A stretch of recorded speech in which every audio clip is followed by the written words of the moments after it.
Okay, so today what we're going to be talking about is a skill that many find complex until they've practiced it more and more, and that is going to be completing the square. Whether we've done it in quadratic equations or whether we're doing it today in terms of graphing parabolas, okay, this is our main skill that we want to focus on today, and I'm going to tell you why we use it and where it's needed.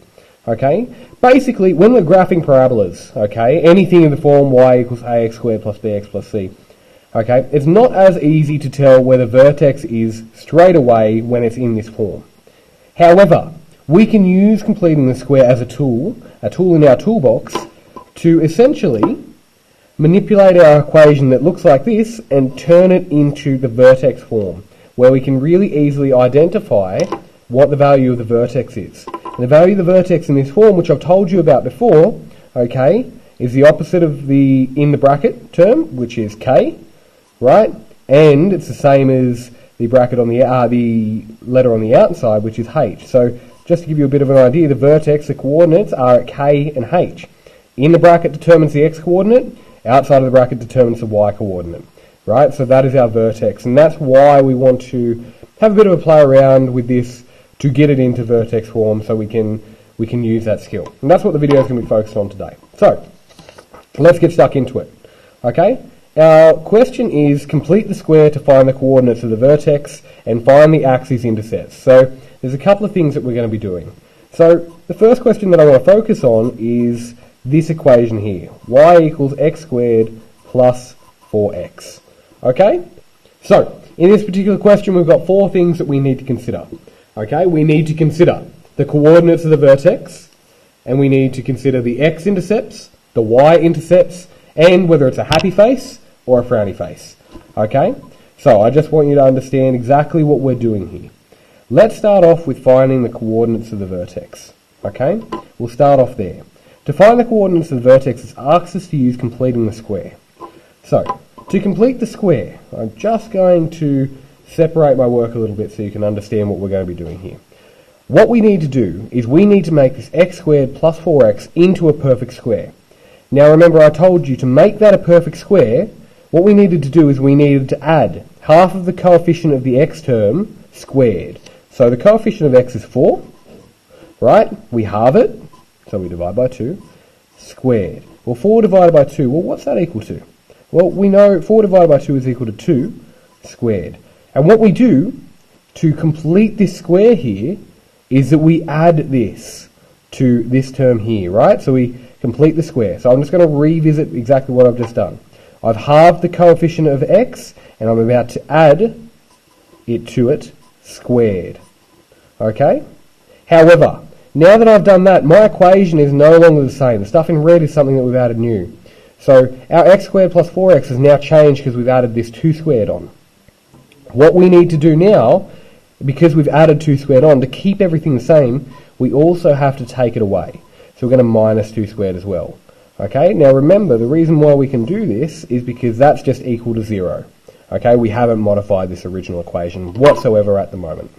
Okay, so you'll notice in here, if you expand this out, so I'm just going to write below this exactly what this would be, x squared plus 4x plus 2 squared is 4, and then we've still got the minus 2 over here. Everything inside of this bracket is a perfect square, okay?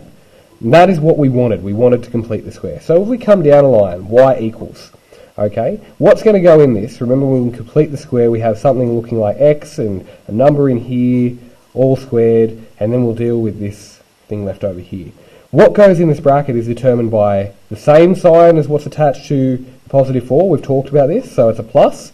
And then this number over here, okay, inside this squared bracket, goes in as well. So this here and this particular expression here becomes a perfect square by completing the square, okay? But we still have to deal with this minus 2 squared that we haven't gotten rid of yet, okay? So that's still there. So let's just go over that one more time, okay? To complete the square on this, after we've added the 2 squared to it and minus it 2 squared off, only this here, okay, is a perfect square. And what goes in the bracket is the x, the positive, and the 2, okay? That is how we complete the square. Just highlight that, okay? I really want you to understand what we're doing. Now let's try and tidy this up a little bit, okay? Now I have y is equal to x plus 2 all squared minus, well, 2 squared is 4. Now we have our equation into vertex form right here, which is what we want. We can easily figure out what the coordinates of the vertex is for this. Okay, so our vertex, okay, V, is going to occur the opposite of the x, okay, which is -2. Okay, right, so what makes that bracket 0? And the exact same as a y, so -4. So that is the vertex that we've gotten after we've completed the square, right? And that's what we were aiming for. All right, so we've done one out of the 4 things. Now we need to find the y-axis intercept and the x-axis intercept. Well, let's just go down a bit. To find the y-axis intercept, right, that occurs on the vertical line x equals 0. So to find y int, we let x equal 0. Okay, so to find our y-intercept, y int, we let x equal 0. So we go back to the original equation. We now have y is equal to x squared, plus 4x, all right, and that means wherever we see an x in here, we're going to replace it with a 0. So y is equal to 0 squared plus 4 times 0. Well, 0 squared plus 4 times 0, both of these become 0. Adding 0 together means our y-intercept is equal to 0, okay? So you can see what we've written there. Alright, now very similar process to find the x-intercept. So we've found 2 things, the vertex, and we've found the y-intercept. Now let's find the x-intercept. Okay, so very similar. To find our x-intercept, so x-int, we let y equal 0. Okay, now that the whole idea of this is on the x-axis, okay, that is the line y equals 0. So that's why we're letting y equal 0 here. I hope you understand that, okay?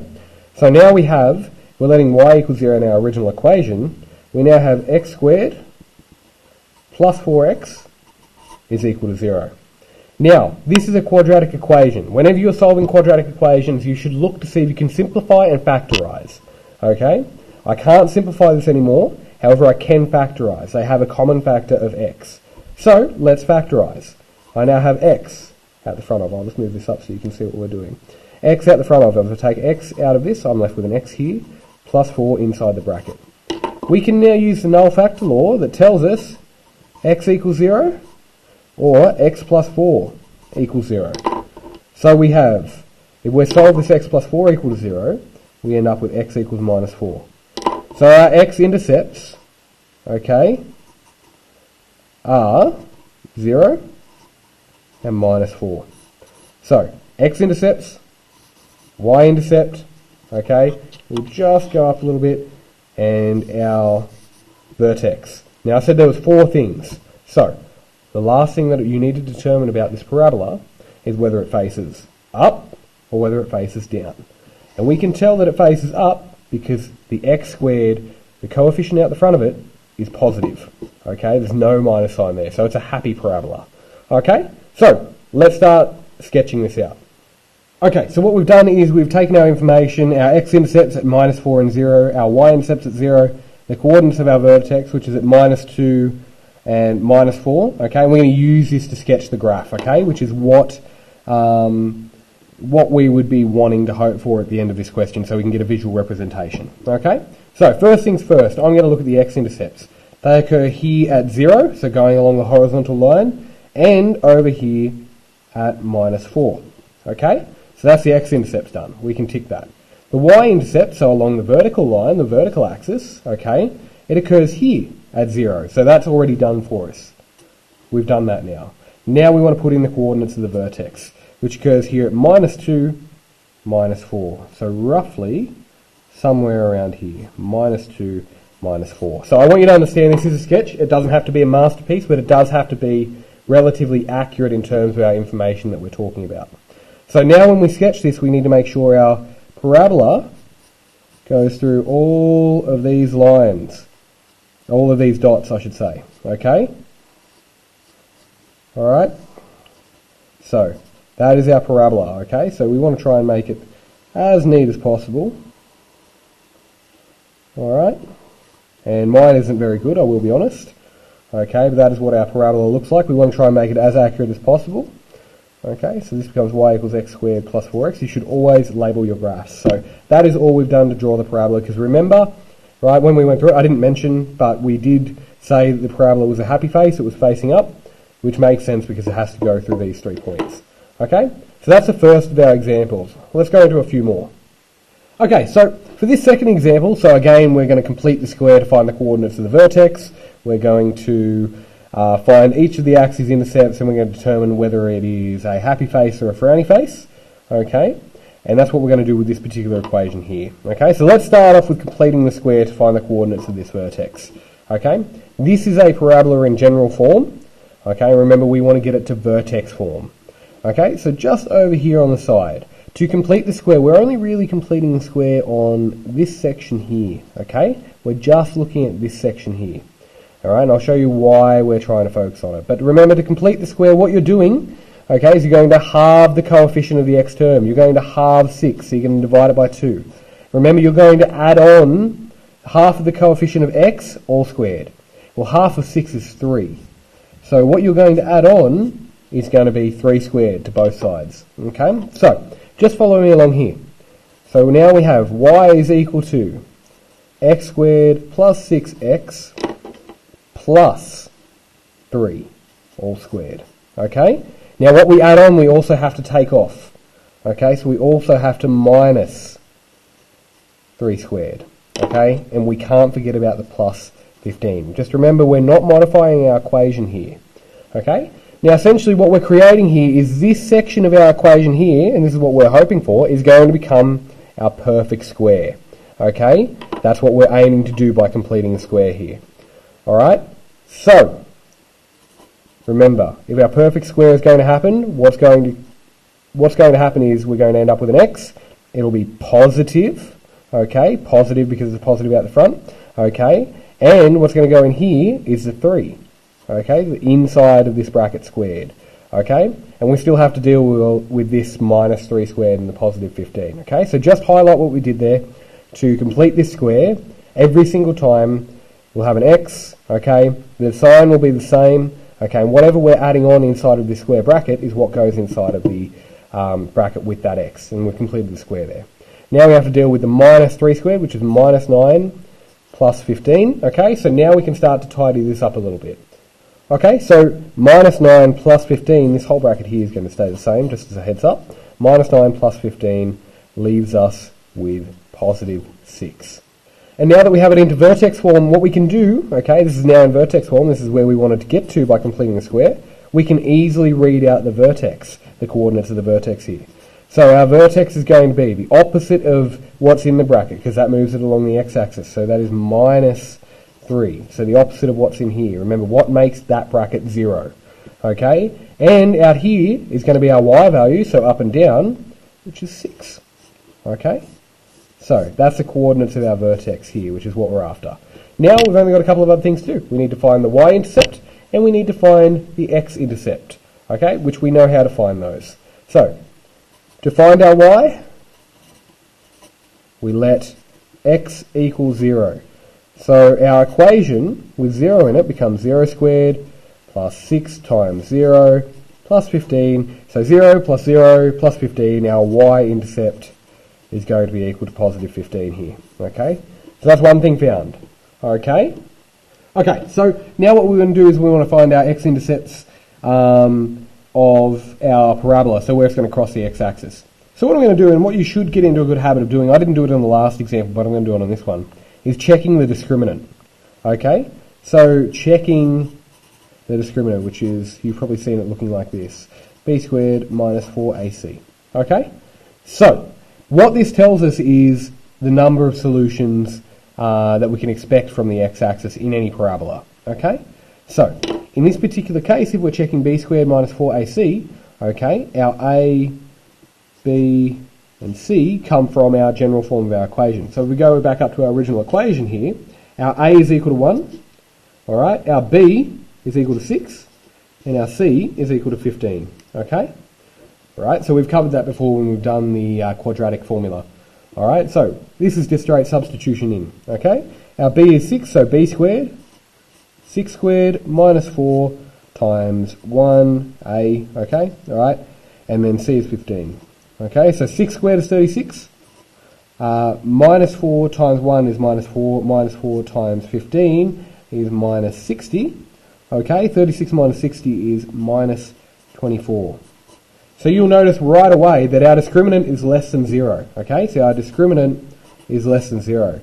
So therefore, there are no X-intercepts.